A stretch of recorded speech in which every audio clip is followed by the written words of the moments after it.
Hello booktube, welcome back to my channel. My name is Sarah and this is my granny era. It is cold.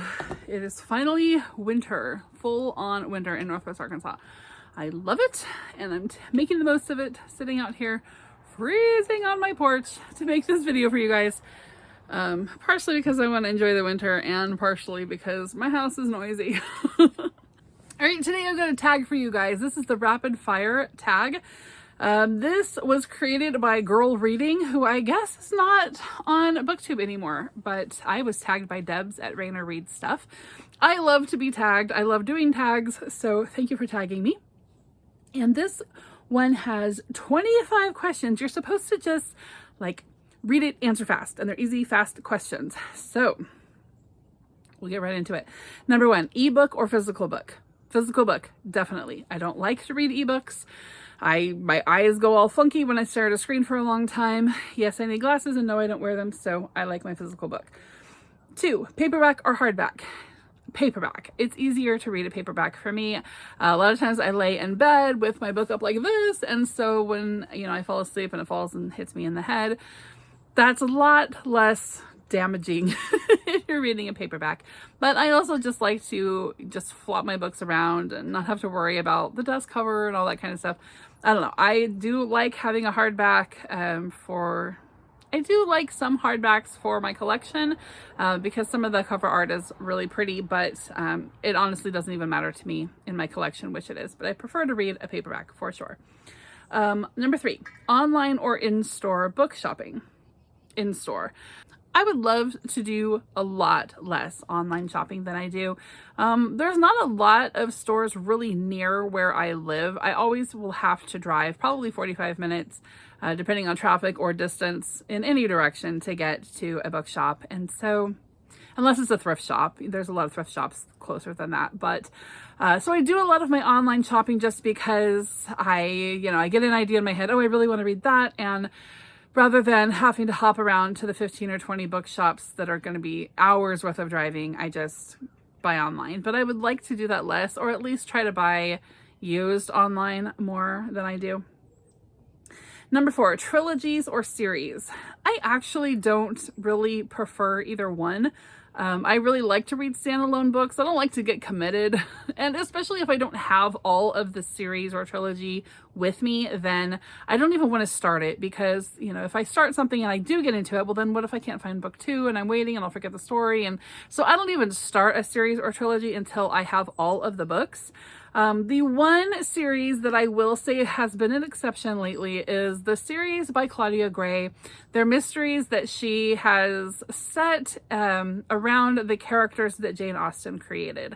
And they are coming out like yearly or whatever.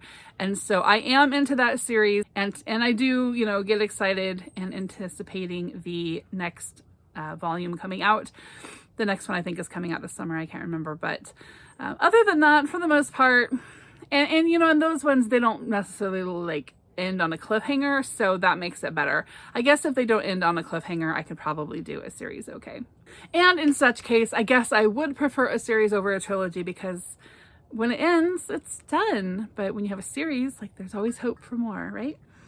All right, number 5, heroes or villains? Heroes annoy me sometimes because they can be too pious, but villains, sometimes I feel compassionate for because I can kind of like see why they became villainous in the first place.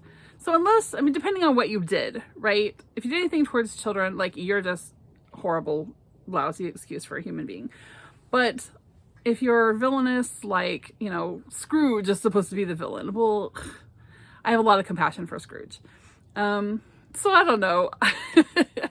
But heroes can be really great, but they can also just be very like arrogant, and also like that was too easy, right? Too easy of a wrap up with a hero. Maybe I'm on the villain side. Number 6, a book you want everyone to read. I was just thinking actually last month that I would love it if everybody, especially newly married couples or just newly together couples, would read A Christmas Carol by Charles Dickens. It has so much in there just about what happens when you just don't have love. You don't know how to give love. You don't know how to receive love. You haven't received love, so you don't want to know what it looks like, and you don't understand it, and there's no communication. And I just feel like if people would read and understand A Christmas Carol, like, this world would just be a better place for you and for me and the entire human race. Number 7, recommend an underrated book. Okay, The Winter Ghosts by Kate Moss. Now, this really surprised me because I loved this story. I just read this last week. I'm going to talk about it in my wrap-up video tomorrow. But The Winter Ghosts was only rated 3.45 stars on Goodreads. And that really surprised me because I rated it 5 stars. I loved it so much.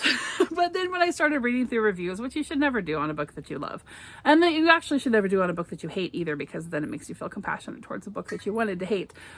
But I started reading through and I realized, okay, yeah, there's some plot holes. But still, it's okay. And yeah, there's some like non-realistic stuff. But still, it's a really good book. I think you should read The Winter Ghosts, but you need to read it during winter because it's very atmospheric. But I'll talk more about that book when I do my wrap up. Number 8, the last book you finished. The Winter Ghosts by Kate Moss. I'm almost done with The Scarlet Letter. Number 9, the last book you bought. Okay, just the other day I ordered a book called The Concord Quartet. Alcott, Emerson, Hawthorne, Thoreau, and the Friendship That Freed the American Mind. So it's a book about Nathaniel Hawthorne, Henry David Thoreau, Ralph Waldo Emerson, and Bronson Alcott. And 3 of them transcendentalists. Hawthorne wasn't a transcendentalist, but was still buddies with them, and just kind of their philosophies, and just they all were friends and hung out in the same area and the same literary stuff going on. And I would love to go up there. Just as a side note, I know this is supposed to be rapid fire, but I really want to make a trip up to the Concord area. And so does my daughter for different reasons. My oldest daughter is really into the Revolutionary War, so she could go do that stuff. I could visit authors' homes. It would be so cool. Anyway, I just ordered that book. I'm looking forward to it coming.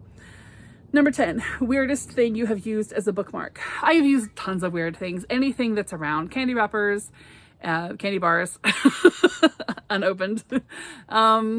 My phone, I don't know, really anything. A hair tie, like, I don't know if those are weird things. Just whatever is sitting there on my bedside table or in my car, you know, a receipt, a piece of garbage, a pencil, anything that will mark my spot, I use as a bookmark. Sometimes I fold the page down too. Sorry. Number 11, used books, yes or no? Yes, I would prefer used books, honestly, because I like to know that this book had some history, you know, imagine what its life was like before me, but not if it smells mildewy. If it stinks, I can't do it. Other than that, I don't care if it, and I don't want it to be dirty. I don't care if it has like stains that are washed off, you know, or whatever. It's not like sticking up, like it's not something stuck to it. If it's just used and bent up and all, you know, floppy and written all over, I'm good with that. Unless I want to annotate it myself, and then, you know, anyway. Number 12, top 3 favorite genres. So I'm going to use the term loosely here, genre, because I don't know if this is necessarily a genre, but what I really love to read the most is Victorian fiction and nonfiction. So if Victorian was a genre, that would be my number 1. I just love everything about that time period. Fiction and non, I think it's really interesting. It's just a really cool time of transition in the whole world, really.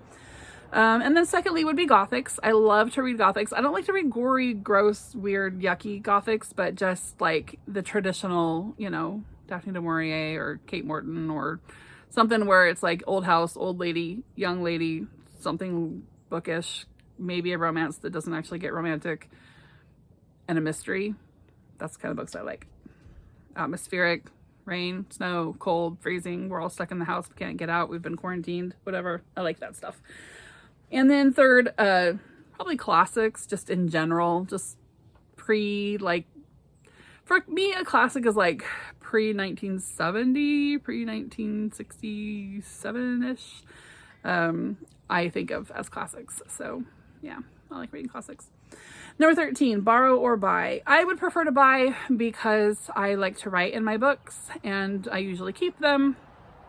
I don't go to the library hardly at all. That's a whole other story. I should make a whole video on my whinings about the library. But I definitely buy my books. 14, character or plot.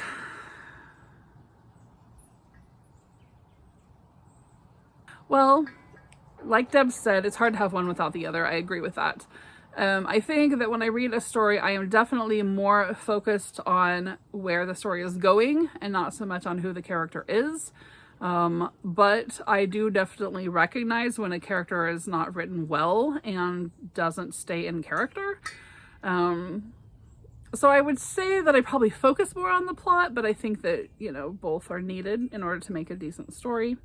But I think I would prefer to read more about what's going on than who somebody is. If that makes sense. All right, 15, long or short books. I read both. I prefer short just because, I am always in kind of this quantity mindset of I read 5 books, this weekend or whatever. And so I think that I like short books just because I can go through them real quick. And if a story is written well in a short story, I think I would prefer that, right? But I don't specifically go looking for one or the other. Really, really long books, I tend to get frustrated, and I feel like maybe it's an attention span thing, or maybe it goes back to that idea that I didn't get to say I read 5 books this weekend because I was stuck on this 700-page monster. 16, long or short chapters. I really don't care about that at all. I don't even think I pay attention really to chapters. If they're even, some books don't even have chapters in them, right? That does not even cross my mind. 17, name the first 3 books you think of. The Woman in White by Wilkie Collins. The Hobbit by Tolkien. Gone with the Wind by Margaret Mitchell. I have no idea why. I've only read the first one of those. That's what came to mind though, so there you go. Number 18, books that make you laugh or cry. This can't be rapid fire.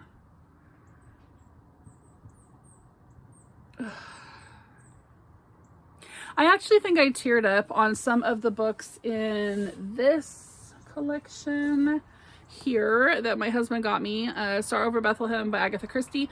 I think that I teared up on some of those because I was just like, that is so right on. The way she just talks about people. I just thought that was so right on. I can't tell you which ones they were. I just remember that I did. Laughing. I remember laughing recently, but I can't remember why or at what. So we'll move on from that one. 19, Our World or Fictional Worlds. Our World. I don't do fantasy very well. 20, audiobooks, yes or no?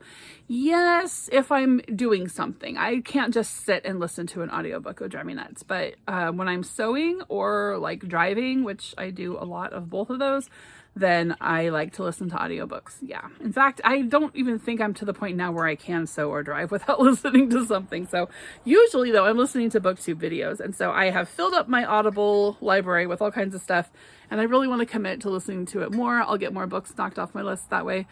But I really like watching everybody's booktube. And as I've been out here making I've been batch filming today. So I've made, I think I'm on number 4, maybe 5 videos so far made today, this one.